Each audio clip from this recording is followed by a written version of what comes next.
पारी। President macro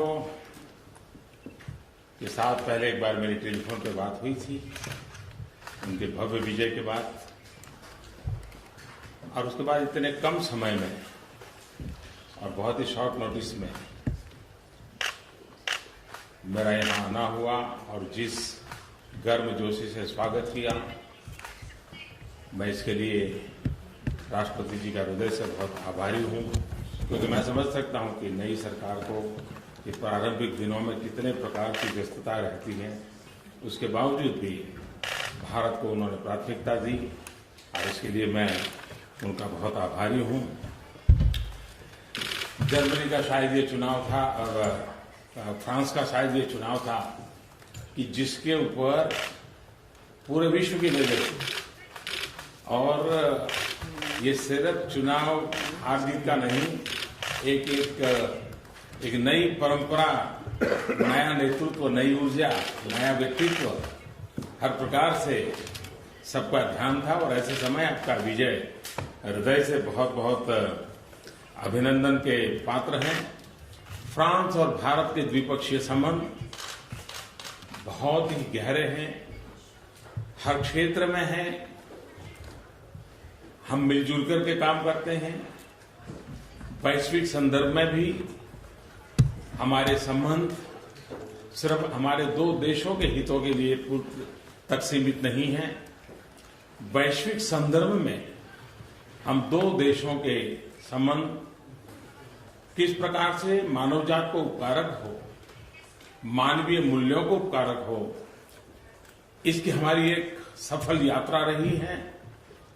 और राष्ट्रपति जी के नेतृत्व में भी ये यात्रा और तेज गति से आगे बढ़ेगी, ऐसा मेरा विश्वास है।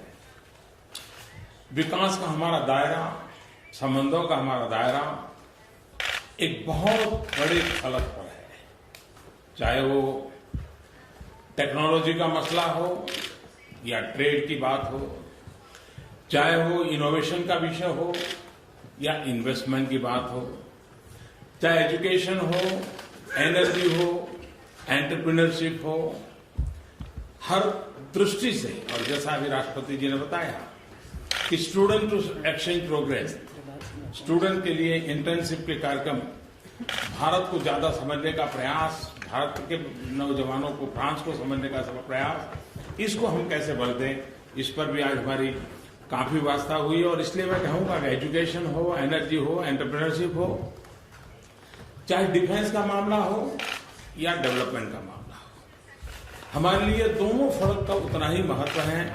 चाहे हम स्मार्ट सिटीज के निर्माण की दिशा में आगे बढ़ना चाहते हो या हम स्पेस के प्रोग्राम में मिलजुल करके काम करना चाहते हो, हमारा दायरा कितना विस्तृत है इसका हम अंदाज कर सकते हैं। कम्युनिकेशन, जैसा आपने बताया कि कम्युनिकेशन वर्ड का इन दिनों में जितना उपयोग है, थ्रेड्स भी है, हम मिलजुल करके इसमें कैसे काम कर सके। और उसी प्रकार से फ्रांस और भारत के कल्चरल रिलेशन एक हमारी साझी विरासत है।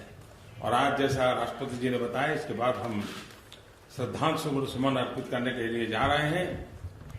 हिंदुस्तान के 1.5 लाख से ज्यादा लोगों ने प्रथम और द्वितीय विश्व युद्ध में शांति के लिए शहीद हो गए, बलिदान दे दिया, उनको श्रद्धांजलि देने के लिए राष्ट्रपति जी भी समय निकाल करके हम दोनों साथ जा रहे हैं। ये भारत के उन वीर आत्माओं के लिए मैं समझता हूं ये बहुत बड़ा आपका जेस्चर है। फ्रेंड्स,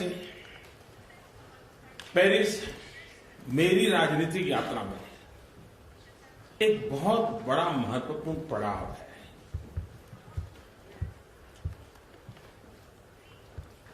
फ्रांस के साथ भारत ने और व्यक्तिगत रूप से मैंने खास करके क्लाइमेट चेंज के संदर्भ में, पेरिस एग्रीमेंट के संदर्भ में जिस तरह कंधे से कंधा मिलाकर के काम किया,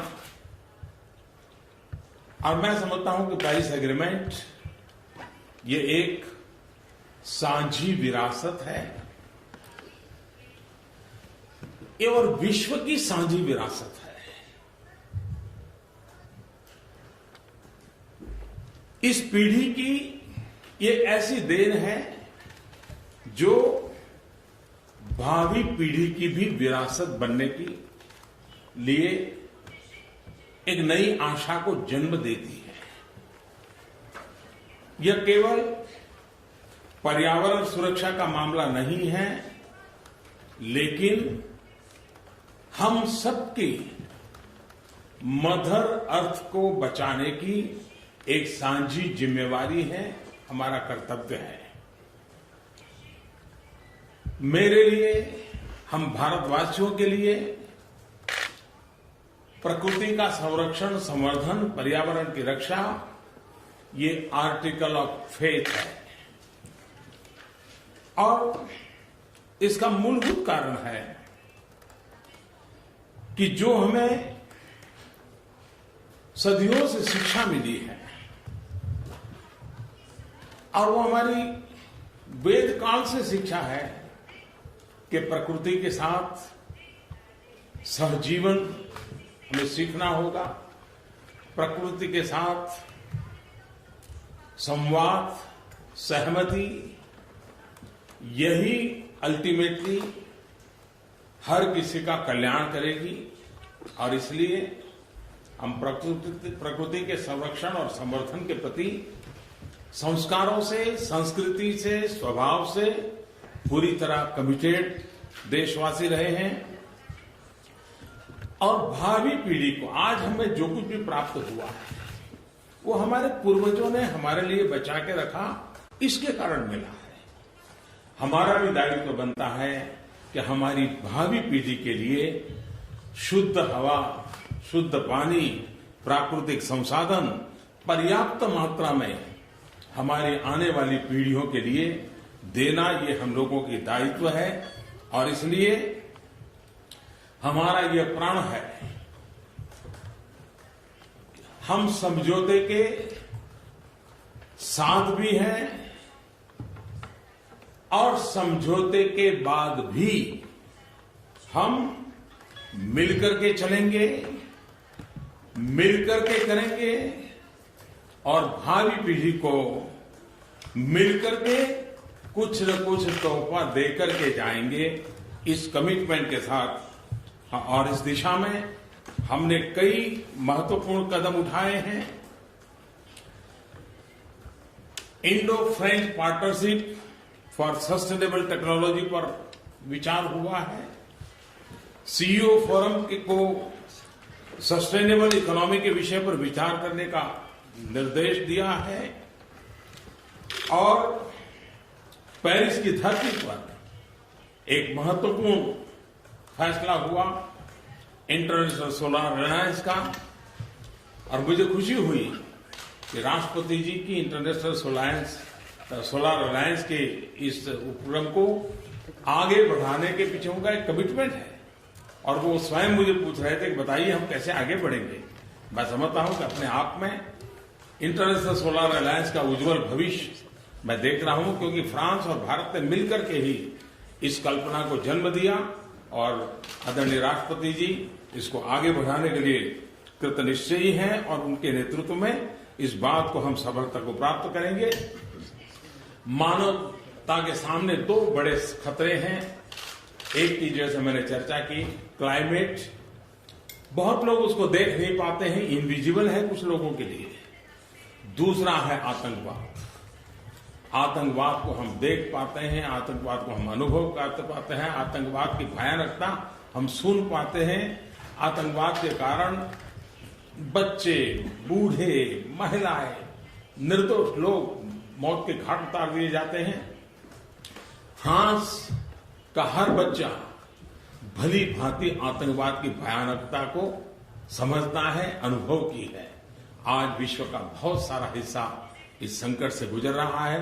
आज हमने बड़े विस्तार से इस विषय की चर्चा की है कि आतंकवाद से बचने के रास्ते क्या होंगे, टेक्नोलॉजी का उसमें जिस प्रकार से इस्तेमाल हो रहा है उस पर हम सतर्कता कैसे बरतें, साथ मिलकर के कैसे काम करें, रेडिकलाइजेशन के सामने डी रेडिकलाइजेशन की मूवमेंट को हम कैसे बल दें और विश्व शांति और सद्भावना की दृष्टि से कैसे आगे बढ़े, उस दिशा में हमने चर्चा की है। भारत की हमेशा सोच रही है यूरोपियन एकता के संबंध में, यूनाइटेड यूरोपियन यूनियन, प्रगतिशील यूरोपियन यूनियन, सशक्त यूरोपियन यूनियन, इसके हम पक्षकार रहे हैं। और मैं चाहूंगा कि फ्रांस की ऊर्जावान, विजनरी, यंग नेतृत्व न सिर्फ फ्रांस को लेकिन यूरोपियन यूनियन को भी एक नई ताकत देने के लिए अपना योगदान जरूर देगा। एक सफल यूरोपियन यूनियन, ताकतवर यूरोपियन यूनियन, प्रगतिशील यूरोपियन यूनियन जो वैश्विक संतुलन के अंदर एक बहुत बड़ी भूमिका अदा कर सकता है। मुझे आशा है कि उस दिशा में फ्रांस सफलतापूर्वक अपनी भूमिका निभाएगा। मेरे लिए खुशी की बात है कि राष्ट्रपति जी ने भारत आने के मेरे निमंत्रण को स्वीकार किया है। हम उनके स्वागत के लिए बहुत उत्सुक हैं। मैं फिर एक बार उनका हृदय से आभार व्यक्त करता हूं, फ्रांस की जनता का आभार व्यक्त करता हूं। और मानवता के सामने जो संकट है, चाहे वो क्लाइमेट का हो, चाहे आतंकवाद का हो, हम दोनों देश मिल करके इस मानवता के काम को आगे बढ़ाएंगे। बहुत बहुत धन्यवाद।